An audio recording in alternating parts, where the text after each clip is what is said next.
Welcome, fellow castigators. I watched one of the recent episodes of Doctor Who called the Interstellar Song Contest so that you don't have to suffer. I know, I'm a little late, but unlike the small number of people still watching this show, I have a life to be getting on with. The story begins with a packed arena floating through space. Fakest-looking man alive, Rylan Clark, emerges from a cryogenic pod in 2925 to introduce the 803rd Interstellar Song Contest. The Doctor and Belinda arrive and we see Mrs. Flood in the audience watching them through binoculars.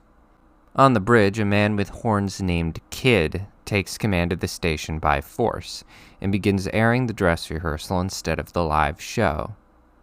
You know, this would have been the perfect opportunity to make use of the infamous Satellite 5. Ah well. Kid turns the airfield off and we see the Doctor at the TARDIS and the audience get sucked into space. Damn, dude. It's nice to have a villain who's an actual threat for once. Belinda hits the ceiling and makes it through the door and survives. The station director calls Kid a monster, but he replies that he's heard that his whole life because of his horns. Oh brother, more space racism. We see the dress rehearsal on a wall panel playing a song called Dugadoo with some of the worst CGI I've seen in a while.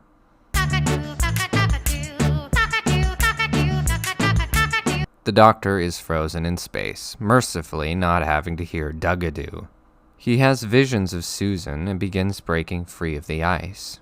He uses a nearby confetti cannon to fly back to the station and somehow manages to woo without any air.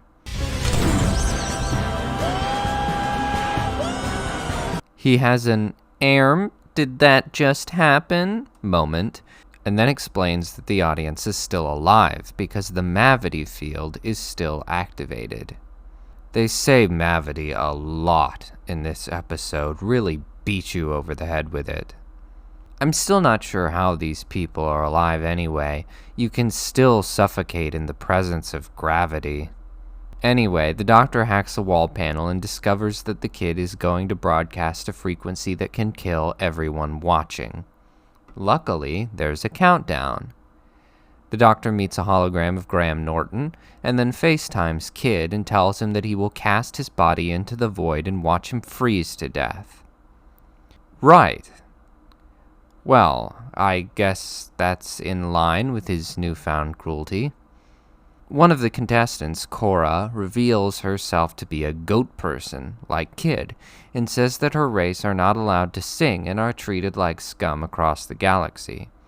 She explains that something called simply the Corporation bought her planet and basically enslaved the inhabitants.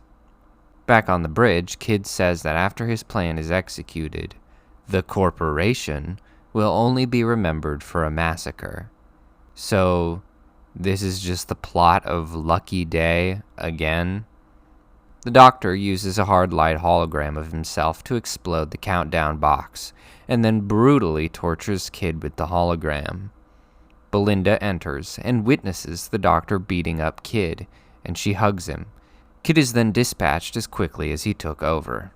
The Doctor then uses a tractor beam to pull the audience back in, and Rylan's cryogenic booth to revive them.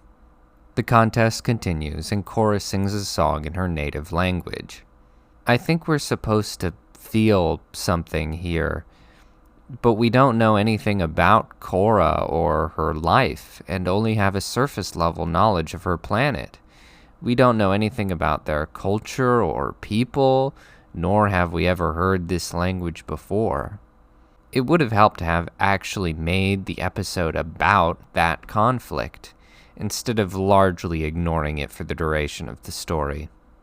Anyhow, the Doctor and Belinda head back to the TARDIS, where the Doctor said he was triggered by the potential mass deaths, as it reminded him of Gallifrey. It's really no excuse. He's encountered would-be genociders tons of times without losing his mind and going Super Saiyan on somebody. Belinda accidentally activates the Graham Norton hologram by saying something about Earth, and Norton states that Earth was disintegrated in 2025. The Doctor and Belinda rush to leave in the TARDIS, but the doors blow inward. The end. But wait, there's more! We see Mrs. Flood stumble out of the cryogenic chamber and bi-generate, introducing herself as the Rani. Man, what are the chances of a second bi-generation happening so soon? I know that Russell T. Davies admitted that he didn't yet know who Mrs. Flood was going to be, but this feels pretty arbitrary. It doesn't really explain all of the weird fourth wall breaking that she did all last season and once this season. And why is Mrs. Flood still alive anyway? Regeneration is when simple healing isn't enough, and the body must make a total cellular change. For bi-generation to make sense, both bodies would have to be different. But I digress. The Interstellar Song Contest is pretty half-baked on every account. The science stuff with the gravity field and the death signal countdown box don't make logical sense. And the fairly heavy-handed plot point about the corporation spreading propaganda about a race is underdeveloped. I don't mind a story about space racism, but it just becomes annoying when it appears in nearly every episode. A good example of how this can work well is the Stargate episode, The Other Side. The story is told from the perspectives of the side that wants racial purity, and they never tell you how to feel about it. You simply see SG-1's silent reactions to the carnage, because the writer assumes that you know wrong from right.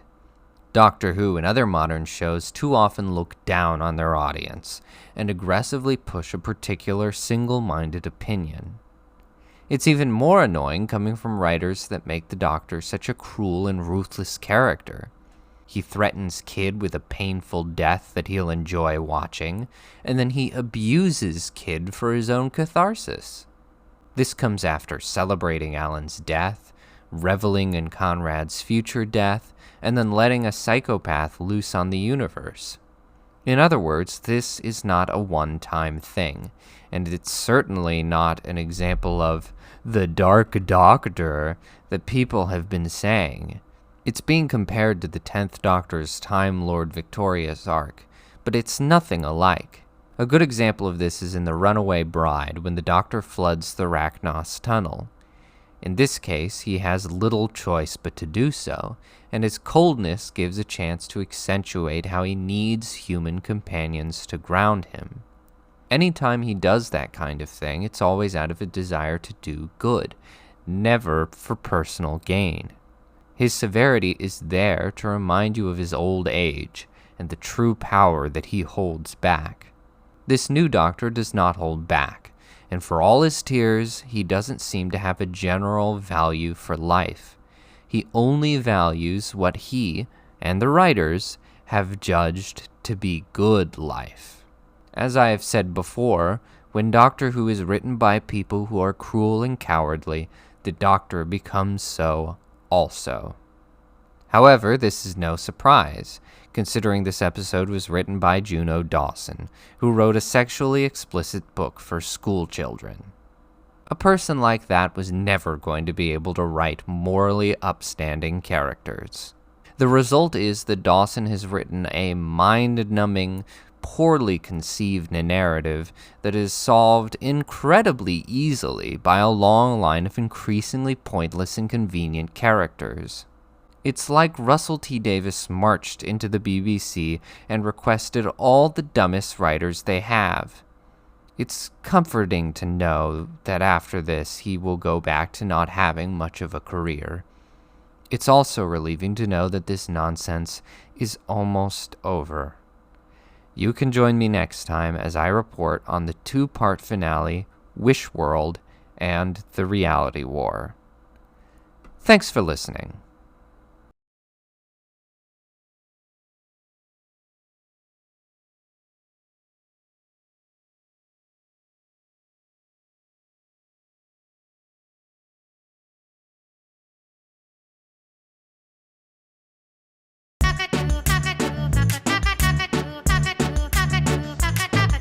This relentless Noise!